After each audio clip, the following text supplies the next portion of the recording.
Hi guys! What's up? What's up? It's me again, Glenn. Welcome back to my video. So for today's video guys, I've got a few errands to run today. Nothing fancy, just real life stuff. So, let's go guys! I'm planning going to Mandawi, Cebu to buy chorizo, my all-time favorite.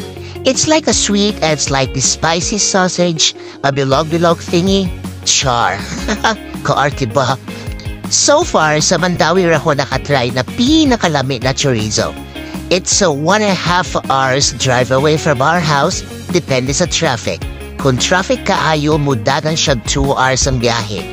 That's why once or twice ra kumuha ito sa Cebu City, depende kung naay invitation. Abot na in town ta diri sa Mandawi.